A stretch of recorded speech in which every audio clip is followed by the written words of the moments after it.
Did it take, the random stabbings, wives getting stabbed, police officers getting killed to realize that it was important to fund police departments? And how can Calgarians trust you when you flip-flop on basic issues like public safety?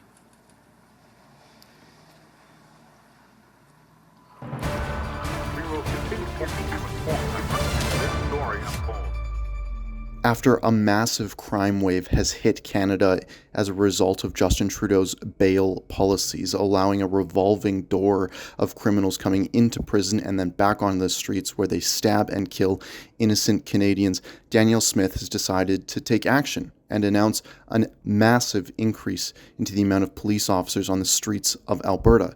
Now, the question has to be asked of the mayors in Alberta, who tend to be extremely left-wing, defund the police, socialist type folks. Why are they flip-flopping on this issue, and do they take any responsibility for what they've done? I asked Jyoti Gondek, the mayor of Calgary, that exact question today, and her response was telling.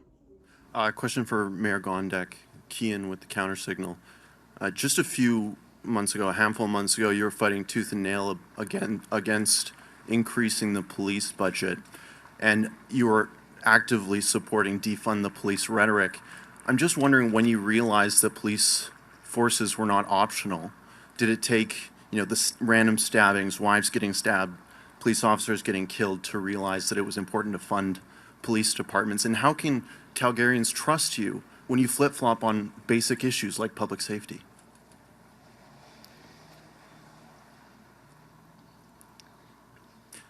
I guess I could ask a follow-up to Premier Smith.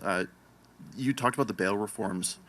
Do you speak with the federal government at all about self-defense laws and things like pepper spray being illegal? Do you think that the federal government needs to step up and let Canadians know that defending yourself while you're being attacked is something that you should be able to do? Well, when you hear the kind of stories that you just heard from Chief McPhee, I don't think we want to be creating a situation where people are taking safety into their own hands. These are dangerous, dangerous people that are on the streets and that are on transit.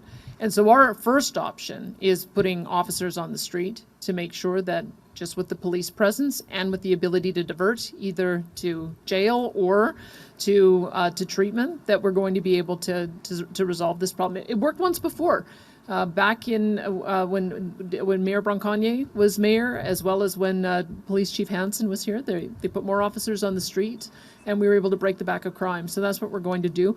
I'll turn it over to Minister Ellis, though, because he has had some constructive conversations about bail reform with both with his counterparts as well as with Justice Minister Tyler Shandro. We will continue to keep you informed as this story unfolds. Mayor Gondek is humiliating herself. Her entire administration is a joke, and her inability to answer basic questions is just a disgrace. I think that questions like this are important, and if you want to help us out so that we can ask more, especially during the Alberta election, please go to www.thecountersignal.com/subscription.